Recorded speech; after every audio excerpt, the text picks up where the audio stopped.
జిల్లా అధికార అంటే ఆఫీస్ కార్యాలయంలో ఏసీ వేసుకొని కూర్చొని సంతకాలు చేస్తుంటారు. కానీ ఈ జిల్లా అధికారి మాత్రం ప్రజలకు అందుబాటులో ఉంటూ వారికి సహాయ సహకారాలు అందిస్తూ వారి వద్దకే వెళ్లి వారి అవసరాలను తెలుసుకొని అక్కడికక్కడే పరిష్కారం చేస్తూ ప్రజలు కార్మికులలో మంచి పేరు సంపాదించుకున్న ఆ జిల్లా అధికారి అసిస్టెంట్ లేబర్ కమిషనర్ బసూరి నిషా బేగం వివరాలకు వెళ్తే, నంద్యాల పట్టణంలోని స్థానిక పట్టణంలో ఎండలు తీవ్రంగా ఉండడంతో కార్మికులు వడదెబ్బ నుండి కాపాడాలి, కార్మికులతో పని చేయించేవారు వారికి మజ్జిగ ఓరస్ చల్లని నీరు అందించాలని అసిస్టెంట్ లేబర్ కమిషనర్ బసూరి అన్నారు. అయితే ఇంతవరకు పాటిస్తున్నారనే ఉద్దేశంతో ఎలాంటి ఆర్భాటం లేకుండా కామన్ మ్యాన్ గా ఎండలు రోడ్డు వెంట నడుచుకుంటూ ఇక్కడ కార్మికులు కనిపిస్తే అక్కడికెళ్లి వారి సమస్యలను అడిగి తెలుసుకొని వెంటనే వారికి సహాయ సహకారాలు అందిస్తున్నారు.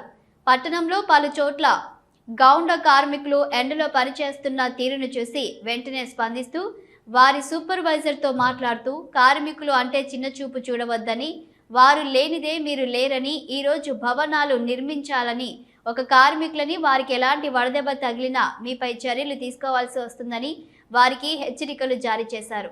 పనిచేస్తున్న కార్మికులకు వద్దకు వెళ్లి వారి సమస్యను అడిగి తెలుసుకుంటూ వెంటనే మీకు 2 లక్షల బీమా సౌకర్యం ఉందని అవగాహన కల్పిస్తూ మీ వద్దకే మేము వస్తామని వారికి భరోసా కల్పించారు. ఈ సందర్భంగా అసిస్టెంట్ లేబర్ కమిషనర్ బసూరి నిషా బేగం మాట్లాడుతూ ఎవరైనా కానీ కార్మికులతో పని చేయించేవారు వారికి చల్లని నీరు, మజ్జిగ, ఓఆర్ఎస్ వంటి వారికి అందజేయాలని, కార్మికుల పట్ల నిర్లక్ష్యం వహిస్తే మాత్రం మీపై కఠిన చర్యలు తీసుకోవడం జరుగుతుందని, ఎవరైనా కార్మికులను చిన్న చూపు చూస్తే నేను సహించే ప్రసక్తి లేదని తెలిపారు.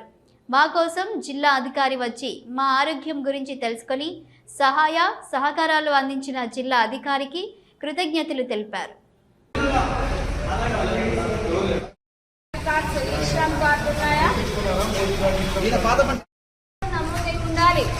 మీరు ఈ శ్రమ్ కార్డు తీసుకుంటేనే వర్కర్లని గుర్తింపు.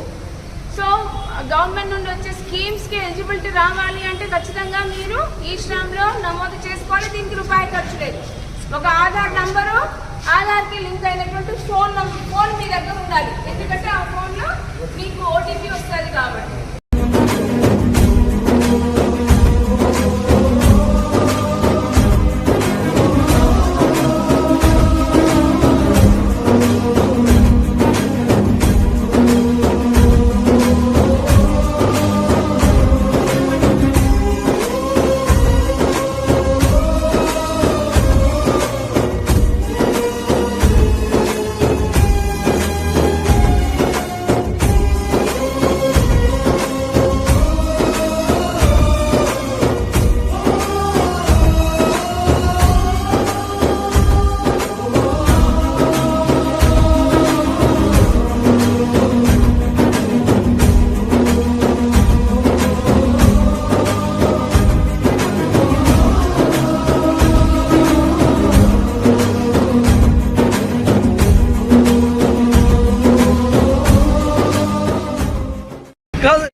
నంద్యాల జిల్లా కార్మికులందరికీ అలాగే యాజమాన్యం వాళ్ళందరికీ కూడా నమస్కారం అండి. మీకందరికీ కూడా తెలియజేయటం ఏంటంటే, ఇంతకు ముందు కూడా మీకు విజ్ఞప్తి చేశాను. నేను కార్మికులని ఎవరైనా సరే, ఏ రకమైనటువంటి యాజమాన్యం అయినా సరే, అంటే షాపులు కానీ, ఫ్యాక్టరీ వాళ్ళు కానీ, నిర్వహణ సంస్థల వాళ్ళు కానీ, ఎవరైనా సరే కార్మికులని ఎండపట్టున అంటే 11 తర్వాత 4 గంటల మధ్యలో అసలు పని చేయించకూడదు. ఫస్ట్ పాయింట్ ఒకటి. రెండవది వచ్చేసి మీ కార్మికులకు తప్పనిసరిగా నీడ పట్టునే ఉంచాలి. తర్వాత వాళ్లకు ఈ టోపీలు లాంటివన్నీ కూడా ప్రొవైడ్ చేయాలి. ఓఆర్ఎస్ సౌకర్యం కల్పించాలి, నీటి సౌకర్యం కల్పించాలి, మజ్జిగ ప్యాకెట్లు ఇవ్వాలి. అర్ధగంటకోసారి వాళ్లను నీళ్లు తాగేటట్టు మీ యజమానులు మీరు ఇన్సిస్ట్ చేయాలి. అదే విధంగా ఫ్యాక్టరీలో కానీ లేకపోతే షాప్లలో సేల్స్ ఎగ్జిక్యూటివ్లు పనిచేస్తూ ఉంటారు. ఈ సేల్స్ ఎగ్జిక్యూటివ్లకి ఏంటంటే ఒక టైం అంటూ ఉండదన్నమాట, వాళ్ళు బయట తిరుగుతూ ఉంటారు. అలాంటి సేల్స్ ఎగ్జిక్యూటివ్లకు కూడా టైం అనేది షిఫ్ట్ చేయాలి. టైం షిఫ్ట్ చేయడం అంటే ఖచ్చితంగా 11:30 నుండి 4 గంటల లోపల అస్సలు వాళ్ళు బయట తిరగనీయకుండా చూడాలి. దానివల్ల మనము ఎండ దెబ్బ నుండి మన కార్మికుల్ని మనము కాపాడుకున్నట్టు అవుతుంది.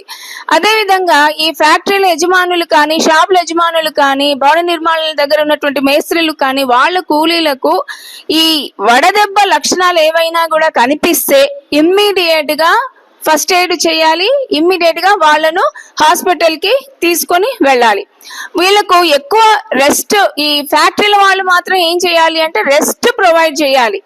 ఈ ఎండలో పని చేయడము వాళ్ళని పని చేయించకుండా వాళ్ళకి షెడ్స్ లాంటివి పెట్టాలి ఒకటి. రెండవది వాళ్ళు ఎక్కువ రెస్ట్ తీసుకునేలాగా చేయాలి. ఈ మధ్యాహ్న సమయంలో ఎక్కువ రెస్ట్ పీరియడ్ వాళ్ళకు ఇవ్వాలి.